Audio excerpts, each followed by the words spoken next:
Hello, my name's Mark Saunders. This is a YouTube presentation on the name of the interview participants looking at issues of anonymity, authenticity and power. It's by guest presenter Juliana Chitac, and Juliana presented this earlier at the British Academy of Management Conference in 2025, and it was an excellent paper, and she's turned it into a presentation for this channel. Thank you, Juliana. This presentation on naming interview participants will help you understand as a researcher why there is a growing gap between what research theory and practice say about participant naming, reinforcing the value of being a committed reflective researcher.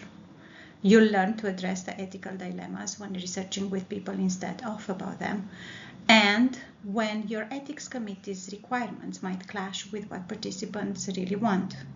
You'll see how to shift from treating people as research subjects to working with them as co-creators of knowledge, and you'll walk away with a concrete framework of co-naming that empowers participants instead of just covering institutional liability. This matters because every time you choose between participant 1 and participant's actual identity, you are making a statement about whose voice matters in your research. This question isn't whether you'll face this dilemma, it's whether you'll be ready to handle it thoroughly and ethically when you do. To understand, let's take a look at Saunders' research onion, this foundational framework that will shape every research decision you'll make as a researcher. But here is the critical question: where does participant naming fit? And why is it considered fundamentally an ethical choice? Most researchers think that naming participants is exclusively an ethical issue of ensuring participants' anonymity, solved through a pen strike which assigns a code to each participant. But the naming isn't confined to one ring of this onion.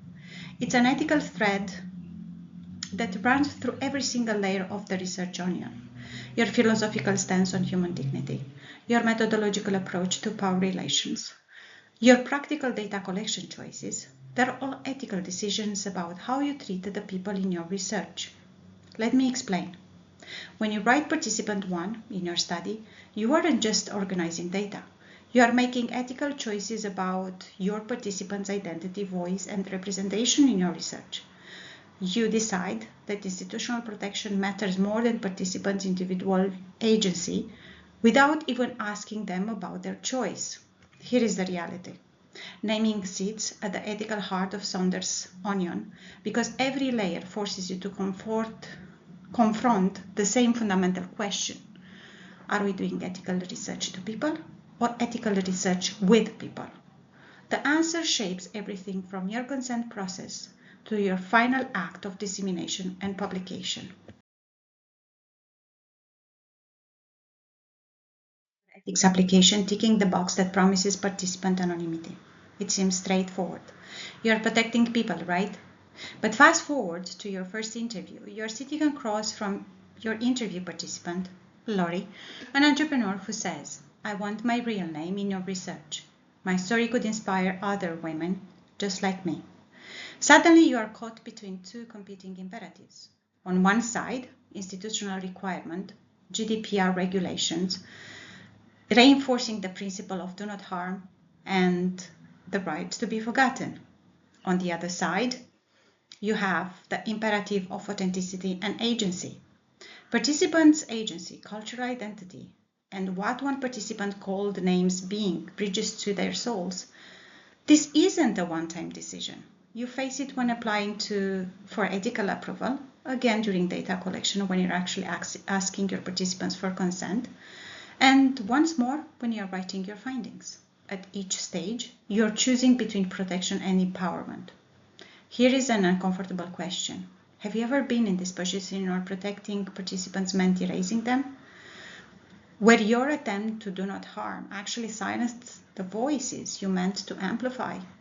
The reality is the solution to this dilemma is a contextual one, and it should be in collaboration with your research participants. There are ways to navigate it that honor both institutional requirements and participants' dignity. Naming research participants reveals a spectrum of ethical approaches that marks a significant shift in how we understand research relationships. Most of us started with traditional anonymity, and we are still preserving that as our first option by default. Replacing names with abbreviations such as SC3 or generic names, English names most of the time, Taylor, that might contradict participants' ethnic identity. This protective paternalistic approach persists because researchers recognize there is little gain in using participants' real name, but a high risk of making them socially vulnerable. But watch the evolution. Some researchers now give participants pseudonyms which preserve their cultural and religious identity. This is a protective approach without erasure. The real transformation appears when one of the researchers says that she co-shares with her participants the responsibility of naming and asking them about their research name preferences. Notice here that shift from I decided to we co-shared. Participants this way become co-creators, fundamentally changing power dynamics in our research. Yet, we rarely see these practices documented. Verginina mentions anonymizing because of the sensitive nature of her research, while Elle avoids unnecessary details which would create more opportunities for further questioning during a very complex publishing process. The spectrum reveals we are witnessing an evolution from researcher-controlled protection towards participant-led agency, challenging who should make decisions about identity in research.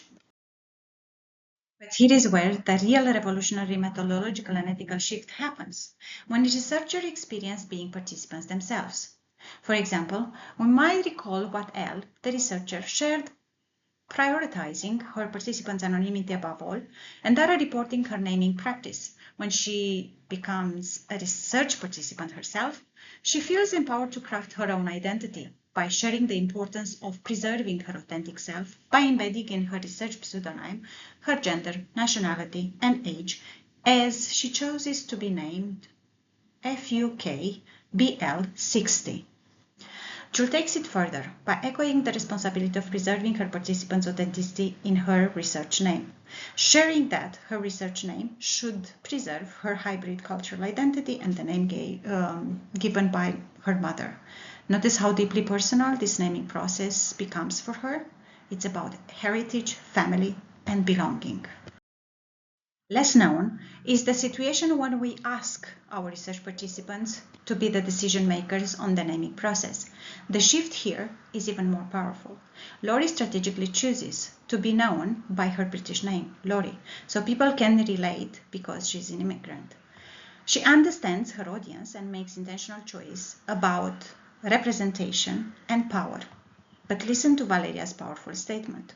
My name has two eyes. Everyone forgets the second one, but it matters.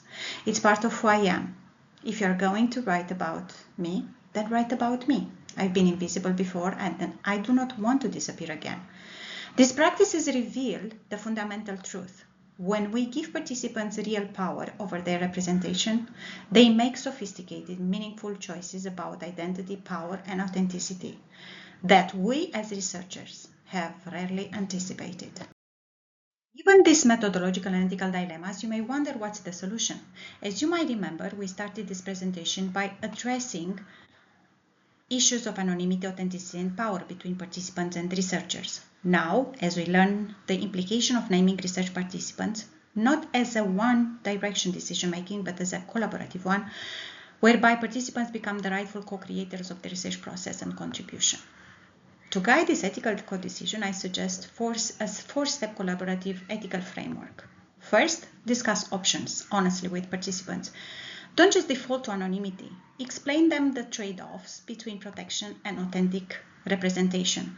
Share potential risks and benefits of different approaches. Second, genuinely involve participants in research decisions. This isn't token consultation. It's real choice making that respects cultural and personal preferences of your research participants. Some participants will choose anonymity, others authenticity, while many will want something in between. Document your rationale transparently. Future researchers and readers need to understand how and why naming decisions were made. Acknowledging power dynamics, cultural consideration, and limitations is very important in the quality and ethical approach to research. Finally, recognize that consent is ongoing. Names and preferences can change as research relationships evolve. Participants should retain agency throughout the process, not just at the beginning. Before you go, remember that research should empower, not erase. As a researcher, you'll have the opportunity to interview named participants who's trusting you with their story. They have a name, a history, dreams that keep them awake at night. When you go home and type participant 7 instead of honoring their choices and naming them, never stop reflecting on participants' authenticity, power, and anonymity, and how this influences the research and the way you communicate their image. Your consent-formed conversation can change everything. Ask them, how do you want to be remembered in this research? Listen to their answer and honor it. When you write your ethics application, challenge them. Explain why their voice matters more than institutional comfort, if this is the case. When you publish your findings, let researchers and readers see their humanity, not just your data. This isn't about following better protocols. It's about recognizing that behind every interview is a human being who chose to trust you with pieces of their lives. They deserve more than a number. They deserve authenticity. The person sitting across